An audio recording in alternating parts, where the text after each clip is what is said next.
Good afternoon. My name is Marisa Gaitiolo. I'm the president of Building Bridges Art Foundation, a foundation that has been working here in Los Angeles for 8 years, located in Bergamo Station Art Center. We're a nonprofit organization basically dedicated to connect cultures, to create understanding between cultures through art. And we have several programs of residencies, international travel exhibitions, art exchanges all over the world. We have an international board of directors and some formal partnerships with governments and other foundations in Chile, Italy, Mexico, Middle East, Argentina, Spain, among other countries. Well, last year, Kim Martindale, the director of the art fair, approached me to do the outreach for Latin America. So basically for the Layer Show this year, and starting this year, to move on and create a very good platform for Latin American artists and galleries and institutions here in the Layer Show in Los Angeles. Between other projects, I just did a few curatorial works here at the fair this year. One video art installation in the main entrance by artist Andrea Juan from Argentina, who is sitting next to me. Another installation by the AMA, the Museum of the Americans in Washington, D.C., with Capellan, an artist from Dominican Republic. And among these other projects, this series of dialogues featuring Latin American artists, curators, and directors of institutions. This is the second one that we did at the fair, and today I'm very honored to present a great panel. Andrea Juan from Argentina is one of the artists that we've been working with, promoting her, and since 2004, she has been carrying out performances and video art installations in Antarctica, basically based on science investigations related to climate changes. She received the Guggenheim Foundation Fellowship.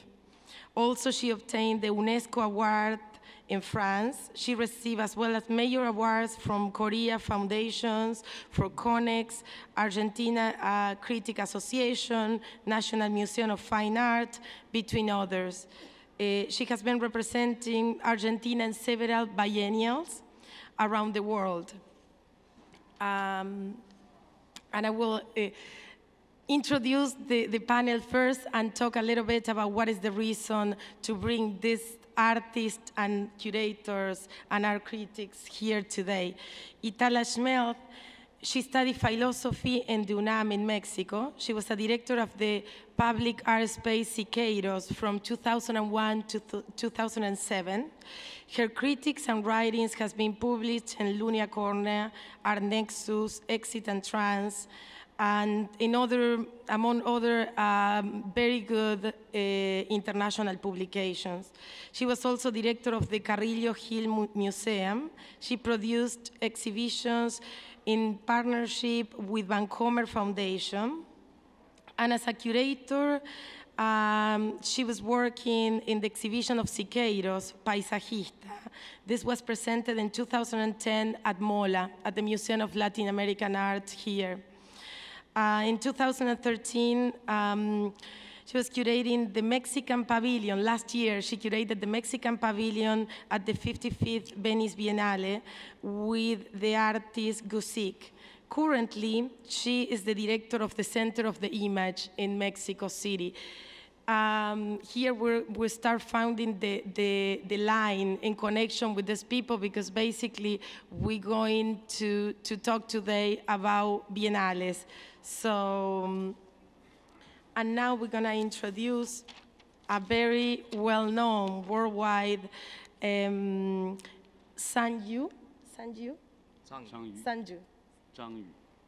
Okay, my pronunciation with the name is a little bit wrong. And he has been a key figure in the contemporary and experimental ink painting in China since the 90s. He has not only been the trumpeter, the theory, but also as an artist and practice. Shine believes that experimental ink painting has resulted in 2 new strains of art forms within contemporary ink art genre. One of the non-figurative schema at the other of the trace images. When viewed the Sun's personal creative context, his Divine Light series stood for the non-figurative schema. Sun began to develop his Divine Light series in 1994 and reached the peak of the series in 1998. Again, he was actually part of the Venice Biennale and representing China. So this is the connection between the panelists today. And one of the main ideas of this panel is to have them talking about their own experiences inside the Biennales in different parts of the world, because some of them, they're participating in the Venice Biennale or in different Biennales in Asia or in South America. So to get the feeling of the importance of the Biennales today in the world, the experience from inside, from the artist, and at the same time, the experience from a curator as Itala, who is a very established, well-known curator, and who was the one who curated the Mexican pavilion last year. So we're going to welcome them, and they can start presenting themselves. Okay, hello everybody. First of all, thank you, Marisa, and thank you, Building Bridges, to invite me to be here. I came from Buenos Aires, so it's from the last part of the continent. I would like to apologize because my English is not very good, so if you don't understand something, just please let me know. I have been working in a project in Antarctica since 2004. I would like to show you some images from the work and how this work is shown around the world. The projections is the first part of a series I did in Antarctica in 2005. I projected some videos onto the glaciers. All my project is based in scientific research in relation to climate change. I work especially in Antarctica, and I try to not modify the environment, so I try to work with clothes, light, or these kind of things that I never modify the environment. I projected some videos, for instance, from a tower, or from the icebreaker, or from the coast, from the hill. Red is a performance I did in 2005 as well on the top of the glacier, and it was 80 meters red clothes unfolded. The idea was to show how the human being is modifying the environment. It was my first trip to Antarctica, and I didn't know exactly how it would be. So it was really strange. Methane was my second trip. That time I used other colors, not only red. And the idea was to talk about the methane, how the methane gas is getting out of the air, and how it is modifying the environment. I use violet, red, pink.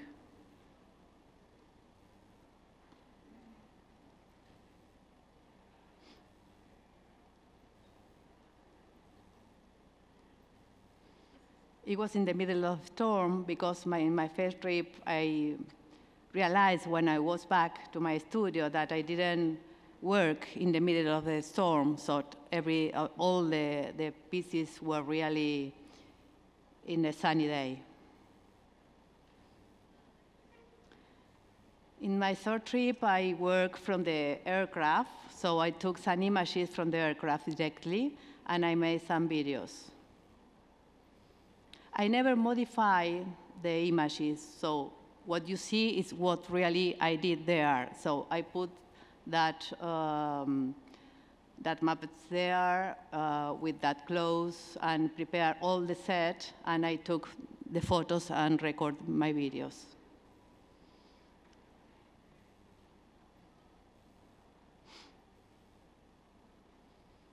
I try to find the scenarios because the light is different, I mean, every time during the day, and the light is very strong at midday. New Spaces was in 2011, and it was how new species appear when all the glacier had disappeared from the coast.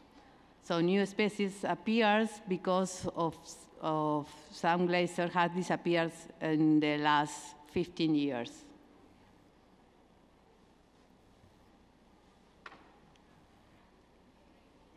I try to use very contrast colors.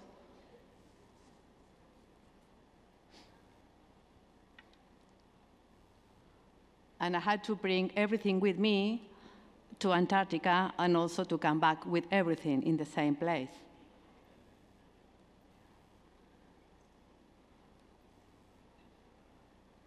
New Eden is how the new species is being growing and growing.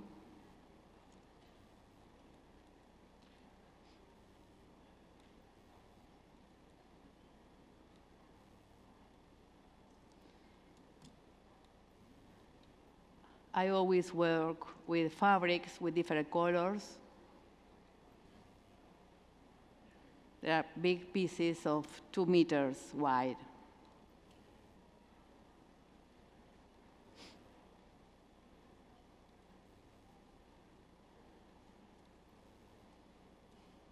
It's very difficult to arrive there, and we are working with the National Antarctic Direction of the Office Bureau from Argentina. We work together trying to generate a new concept of culture in Antarctica.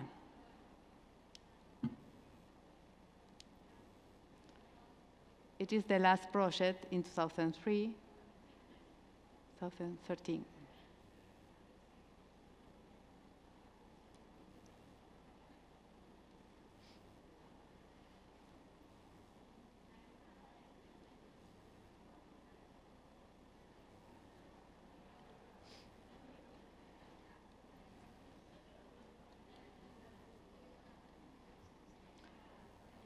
These pieces are from the video that is presenting in the entrance of the art fair now. It's running, the video is organic video, it's 8 minutes video. Well, now the body of work that have been there in Antarctica, then I prepare and post-produce everything in my studio and show in different video installations. For instance, this in Buenos Aires. It was a video projection with different screens making a labyrinth when the visitor gets inside the labyrinth. This is another show with photography and video. This is in La Habana Biennale in 2006.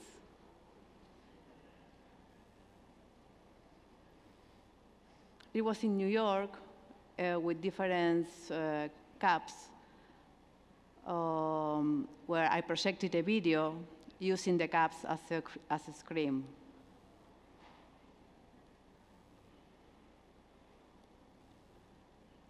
It was in the first biennial of the end of the war in Ushuaia, in Argentina, presenting a different video installation with 3 channels.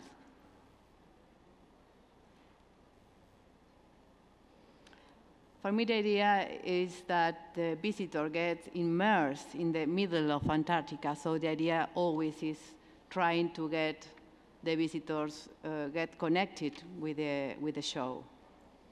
It is a round projections with 3 screens hanging from the ceiling. And it was in the Chelsea Art Museum in New York.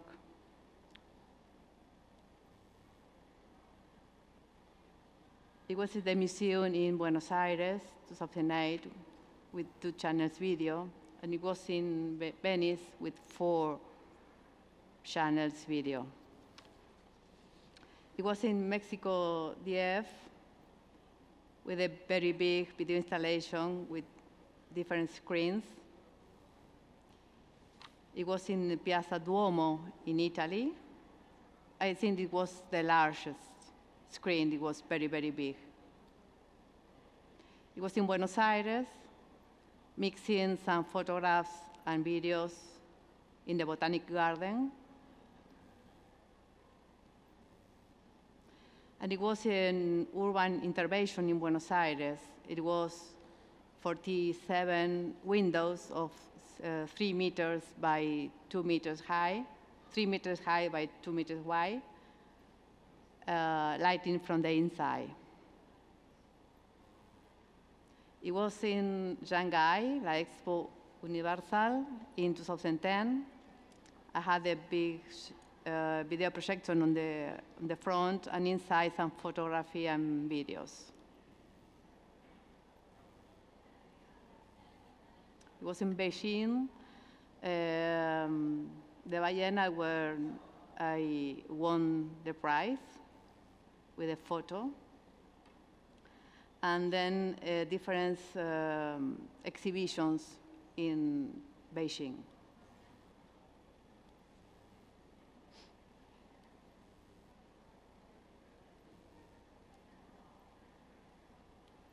It doesn't work. Okay. It was in Perm, Russia, where we show also some photography and videos. It's too heavy.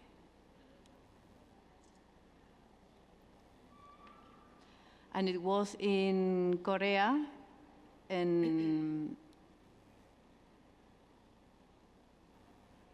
it was a Argentinian pavilion where I had different screens, with large dimensions.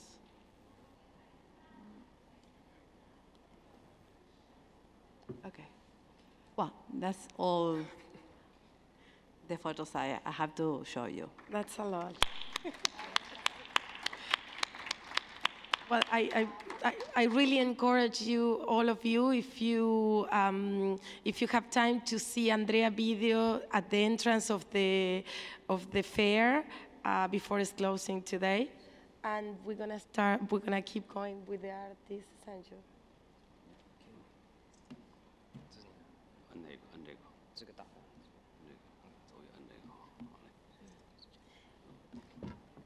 嗯，我是来自北京的艺术家张宇我这些年的这个作品呢，一直在围绕着一个关于指印的一种方式。这种方式呢，在某种程度上呢，是关于修行的一种体验。Hello, my name is Zhang Yu, and I'm from a Beijing artist. And the work that I'm presenting today is about concept of Zen. And the work piece is more about a contemplation of one's personal thought processes rather than about environmental interferences. 今天呢，我没有这个特别的准备，因为开始是说做一个对讲谈关于双年展，所以到这儿临时刚刚知道要谈自己的作品和这个双年展啊。So in this particular presentation, we were informed of a Q&A more rather than actual presentation of our work. So it might seem that our presentation right now might be a little bit short, but we can still explain the work in detail. 所以呢，就现抓了几张图啊，做一下这个阐释。So we're going to present a couple of multiple pictures that best represent the work that was presented in Venice. 现在屏幕上这个作品呢，是我去年在威尼斯双年展的一件作品。The picture presented above right now is of the piece that was done last year at Venice Biennial. 这个作品的题目叫《意念的一种形式》。The name of the piece is the concept of one's mind. 这个作品呢，我是制造了一个空间，这个空间呢是一个闭关的空间。这个闭关空间是我今天所理解的一个闭关空间。So at the Venice Biennial, they allotted me one room to present my work, and so by using that one room, I decided to create a solitary confinement using my work as a representation of that. 因为在过去啊，我们的僧人、出家的僧人，他修行，他们闭关，有一个特定的一个封闭的空间，一个房间里。So when you think of traditional Zen meditations, you think of a solitary confinement of a room where there's no disturbances and nothing to disturb you, so you can meditate in peace. 而今天我所制造的空间，是我个人的一个认识上的一个空间。So with this room that I created with the scrolls, it creates a disturbance between understanding what solitary confinement is and basically one's mind and one's outside environment. 这个空间的作品呢，在当中有一个影像，这个影像是我的一个指印的一个行为。指印呢，就是用手指蘸上颜色，摁在宣纸上，或者是丝绸上。So in this room that's created with the scrolls, there's a small video projection of how I created the scrolls themselves, and the process just shows how I use my fingerprints and ink to create these patterns on top of either scrolls or on paper. 现在我们看到的这个空间的墙壁，这个红的颜色，它的正前方的是宣纸上摁压的这个指印，红色的。在我们正面这边可以动的这个丝绸，是摁在丝绸上的指印。So the three walls that are on the farther side of the room, the actual ink is on the inside of it, while the wall that you walk into, the ink is on the outside. 它这个丝绸的这个指印呢是透明的，就是我们从外面可以看见空间的里面，那么空间的里面人也可以看见外面的世界。So the walls themselves, the scrolls, are transparent. So the people from outside can see in, and people from the inside can see out. 那么在过去，僧人出家是在一个闭关的空间里头，是看不见外面的，他们和外面是相隔的。那么他们只有在那样一个空间里头，去安静地修炼自己。So normally when you think of meditation, you want a room that is completely silent, void of all disturbances, and having completely no view of the outside world. 那么这个屏幕上所显示的就是摁压的这个指印。那么这个屏幕上显示的指印是一个清楚的。那么墙上刚才看见那个指印呢，因为很小，所以它比较模糊。就是它靠大量的指印的反复的重复，在摁在那个宣纸上和丝绸上。So the way that you can see the fingerprints is by actually walking very close up to the screens.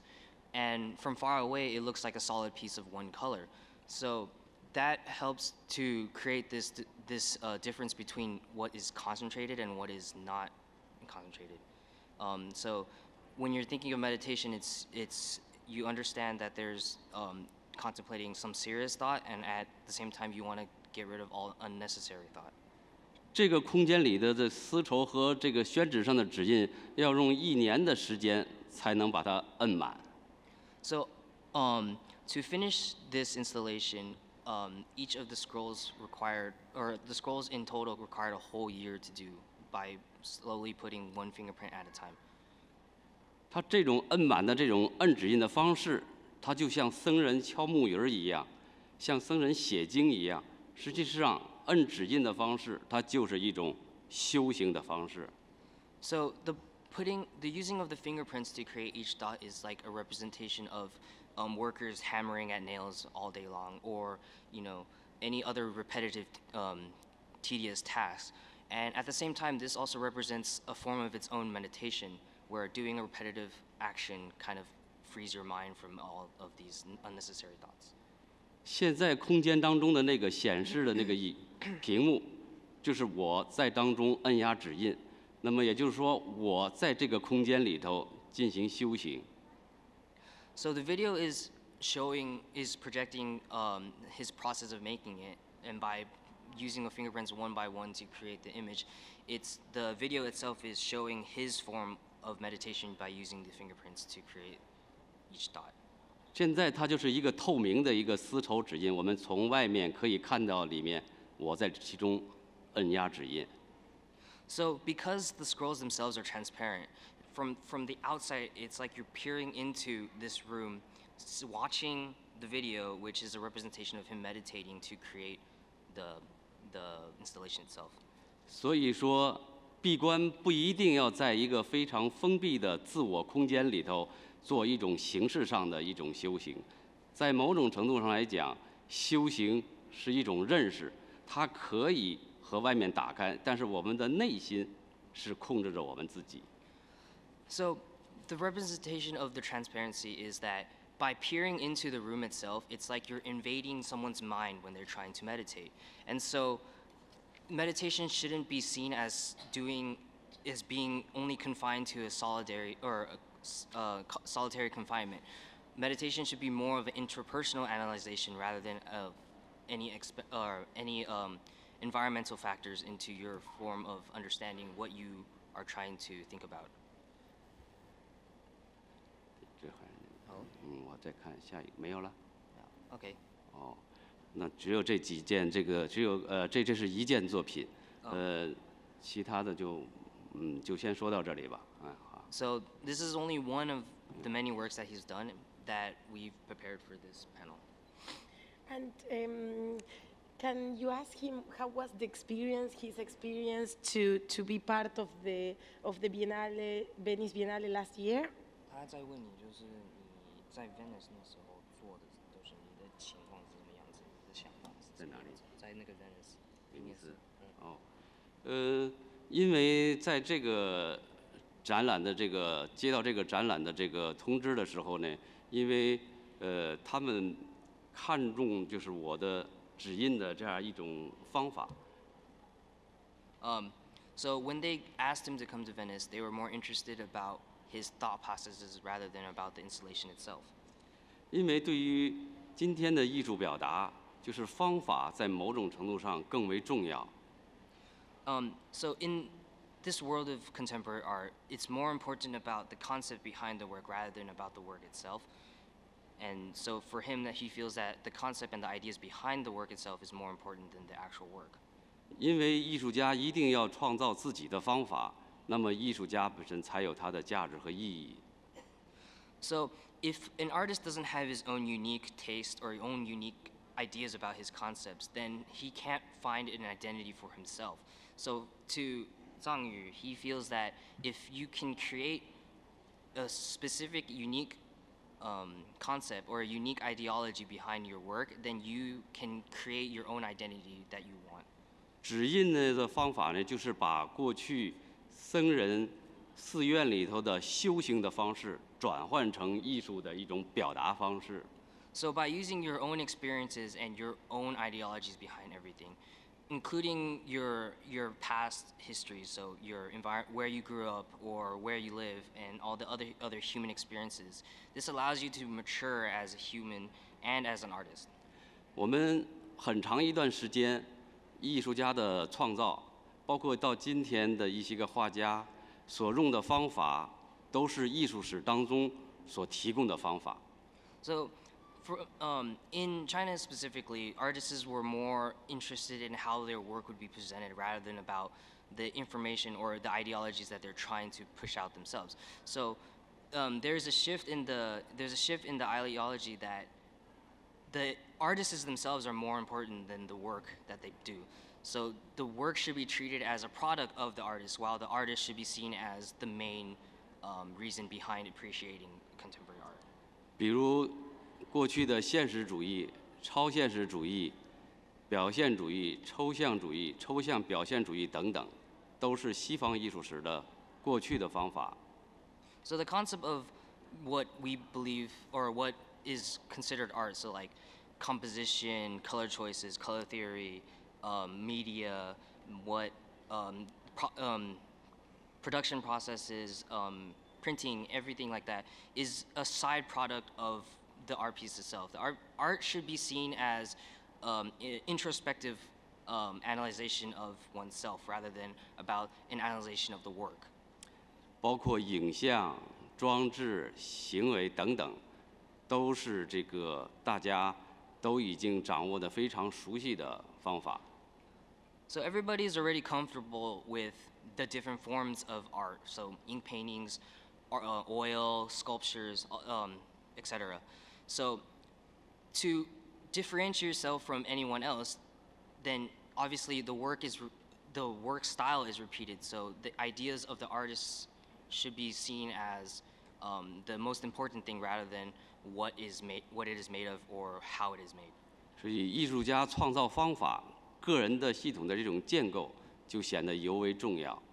So the most important thing that artists should be considering whenever they make work is not necessarily if the art will sell or if people will like my art or anything. It's about the expression of one's ideologies or one's personality or concepts that they're trying to create with the work that is most important rather than the work itself. 我今年8月份在台湾的佛光山做了一个个人的展览，这个展览的主题也是意念的形式。So last year in August, I also did another installation in Taiwan, which was roughly the same as Venice, but because it was using the concept rather than about a reproduction of the work, it was a little bit different, but at the same time has the underlying ideology that I wanted to use. I'm sorry to interrupt, but by any chance, any of you have any questions for the two artists before we probably move to the curator? Okay. Any particular question? Yes. 我那些个图片等于都没给我隔离，我还以为在一看没有。I was wondering whether Andrea had government money to do that project in Antarctica, or how it was funded.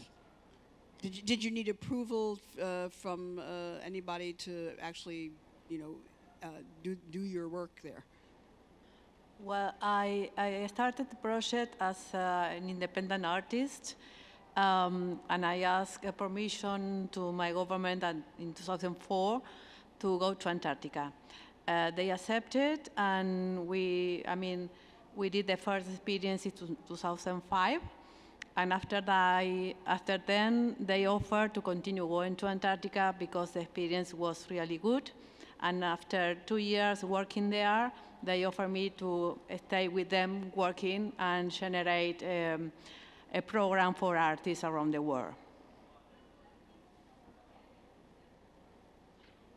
Any other question? Also, maybe there's something else that Mr. wants to say? 不说了。 He says he's done. Mm-hmm. Yeah, he's done. So I think we should go ahead and work with Itala, and I invite her to start the presentation, and basically it's the point of view of the inside the Biennales and from the curatorial point of view. So welcome. Yeah. Thank you, Marisa, for the invitation. Thank you to the Building Bridges Foundation and the LA Art Show. I'm glad to share the experience of the Mexican Pavilion in the 55 Viennese Biennale with you. I'm going to talk about the experience we had there. First of all, I want to talk to you about the site. Mexico don't have a space in the Giardini or in the Arsenale, so each biennial we have to rent a space in the city, which I really like because instead of being part of this noisy place full of proposals. At 2 p.m. in Dialogues LA, the Mural Conservancy of Los Angeles and select panelists are presenting Will LA Reclaim its Title as the Mural Capital of the World? Please attend this talk at Dialogues LA in the back of Hall J at 2 o'clock. Okay. Well, so I like this idea to have the venue in the city because I think it's a magnificent way to walk in the city and to discover the place. And in this occasion, we rent a very special space. Sorry, I'm going back. Let's go back. The big green. No, well, the venue is a former church from 16th century named San Lorenzo. It was a place which was closed for many, many years, but in fact it's a very interesting place. Okay, but it's almost destroyed. It's like a ruin. It used to be a church, and you can see some of the altar and the sculptures still there. But in fact, the archaeologists find out that in the floor there was another building from 6th century. So they opened the floor, so you cannot walk in the church. You see, and it's full of water inside. So when I went to visit the place, I said, well, where will I going to put the piece? What kind of proposal can we make in a space like that? Then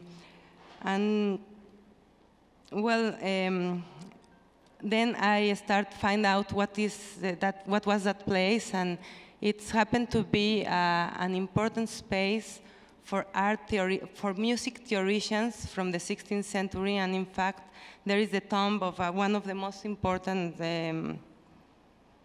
theorians. You see, that's a church. And Zarlino was one of the most important theorians about harmony. And then I find out that Vivaldi played there because San Lorenzo was named inverted lute because the perfect acoustic. So it was a favorite place for Vivaldi to rehearse his concerts. And then in the 80s, in 1984, Luigi Nono, who was one of the most important conceptual musicians, atonal music, like John Cage, but Italian, very important for this kind of experiments, have an important concert there, an opera, Prometeo. And the design of the scenography is by Renzo Piano, who you should know here in LA. So I find out that there was a lot of the great past in this church, and that have a lot to do with music and sound and harmony. So I start thinking, that's Luigi Nono playing the concerto.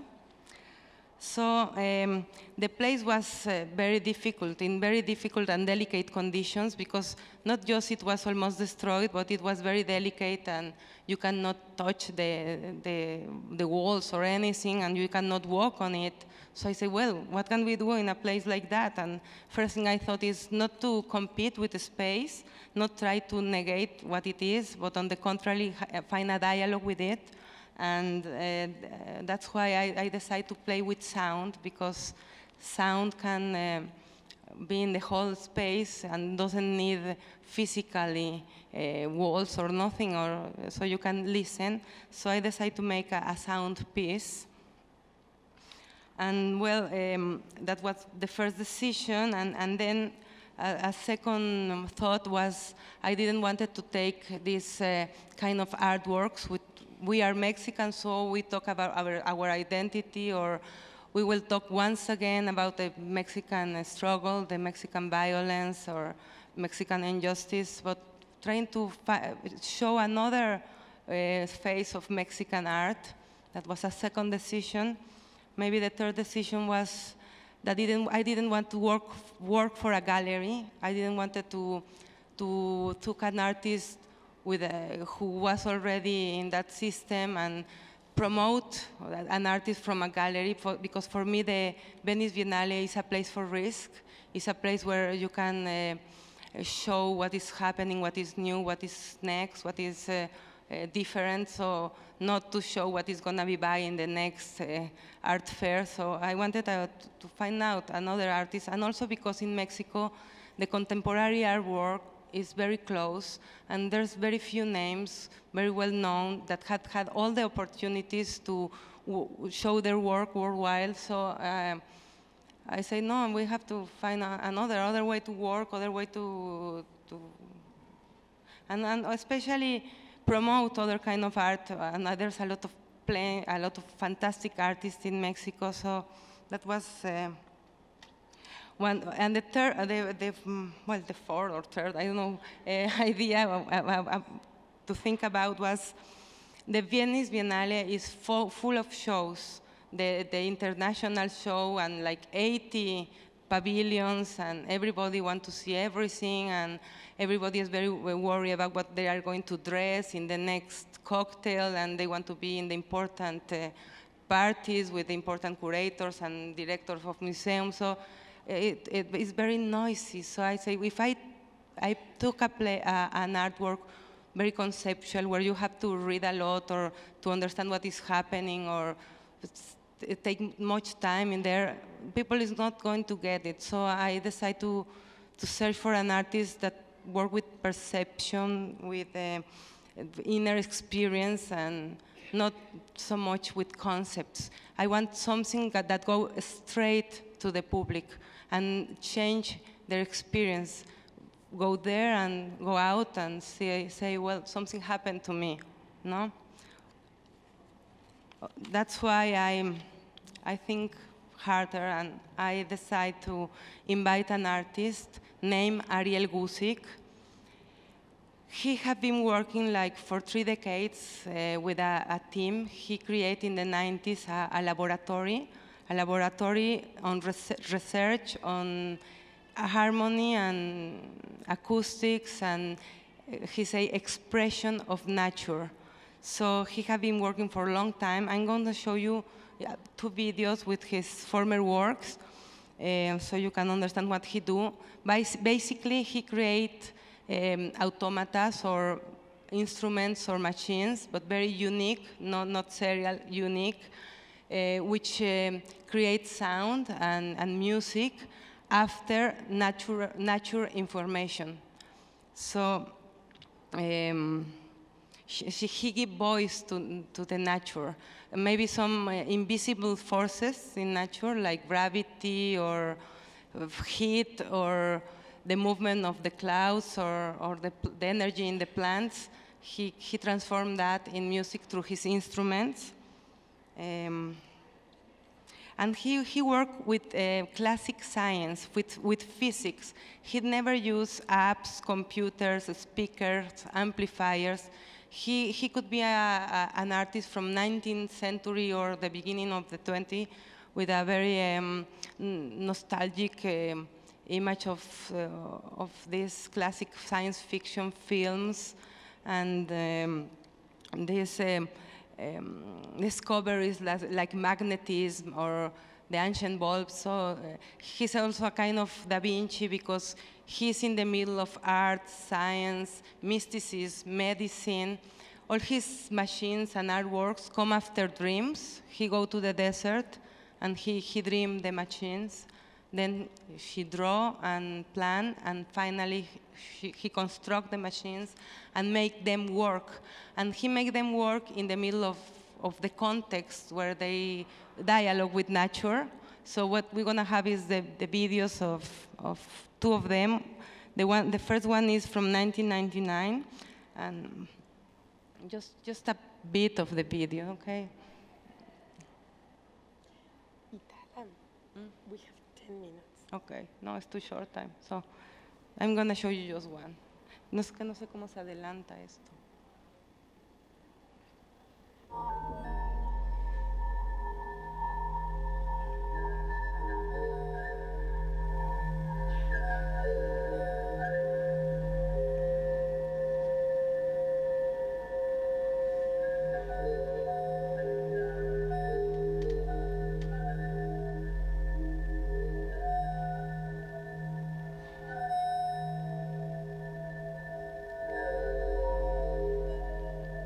That's the machine. It works with the movement of the clouds. The sound you hear is after the movement of the clouds, and also the temperature and the humidity in the ambience.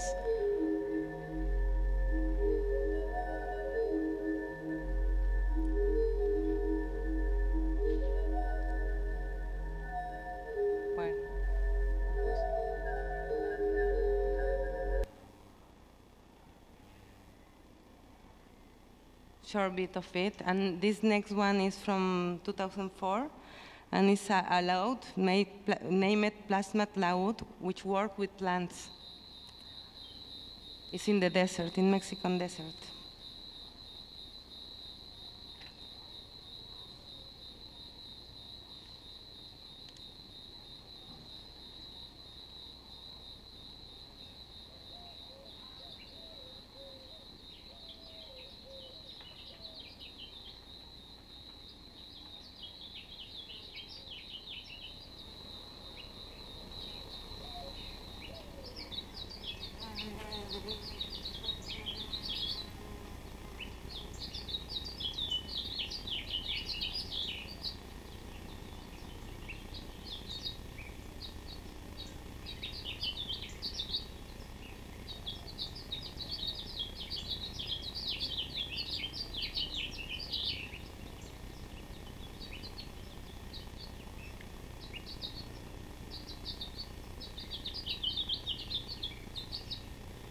I don't know how to go further with the video. The piece is not started yet. It's gonna.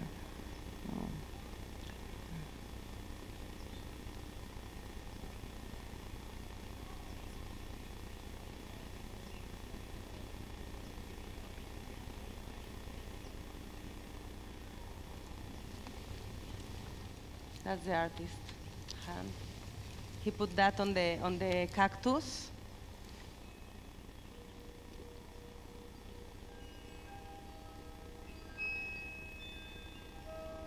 And that's the sound.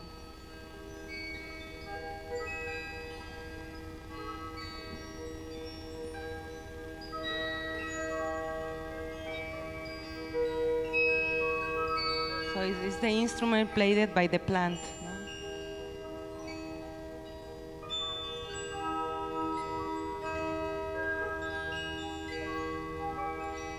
It works with solar energy.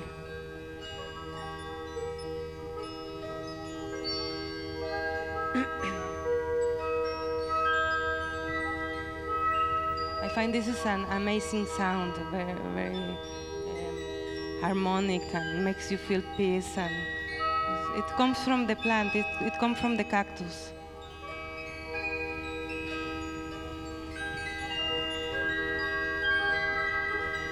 Sorry, I have to cut it now. Okay, so when I visit the artist in his laboratory, he told me that he had a huge piece that he never realized it because he never found enough money to complete it, named Cordiox. He always worked with drawings. He started by drawings. And so this machine, Cordiox, works in the center. It's a a cylinder of cards and have some cords, like 1 meter and 20 centimeters high, the cords, and the cordiox is 4 meters high. And what cordiox do is amazing. What cordiox do is very sensitive machine, and it takes all the statics and the chaos in the ambience of all the invisible energy that remains in the ambience in a very chaotic way, as you can see in the left side of the design, no? And when this chaos pass through the machine, transform in harmony, in music, in order. And that's what cordiox do in very short means. That's the artist working in the laboratory. It's a very complex artwork. It's not just the instrument, but it has also a panel control, very complicated with electronics. I really don't understand how it works. It's very miraculous. It's very important that he have a huge team who is working with him. That's the panel control.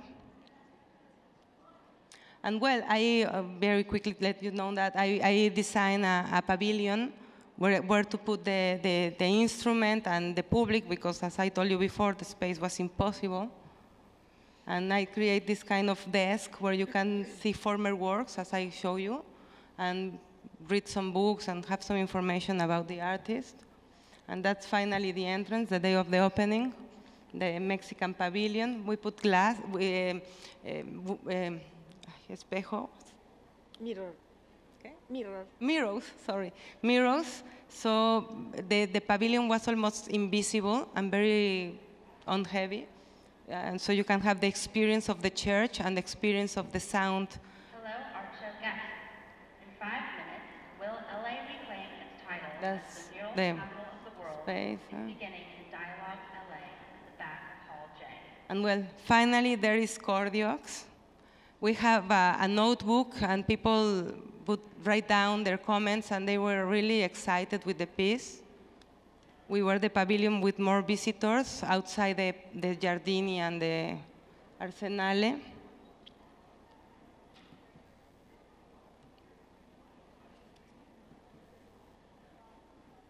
Here's a bit of the sound of cordiox.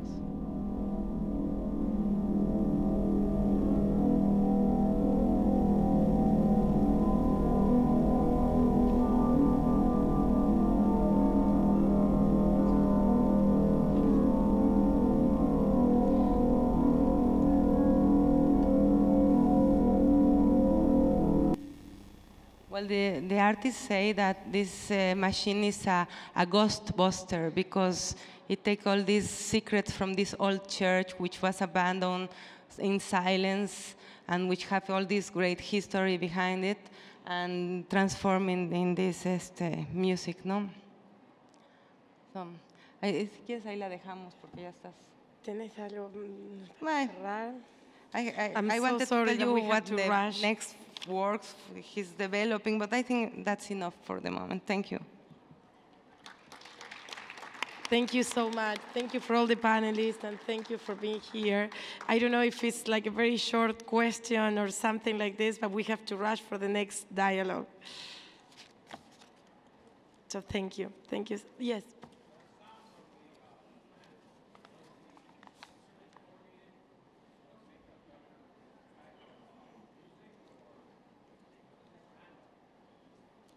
If the sound... No oí muy bien. A ver. ¿Que te contesto en español?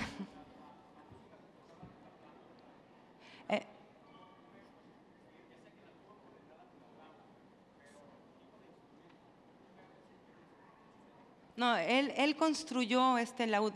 One of the interesting things is he always worked with a specialist. So for the laúd, he worked with a carpenter, very professional, and he said exactly what he wanted. And this laúd is played, but not human hands, but by the energy of the plants through these cathodes. No? I don't know if that explains the question.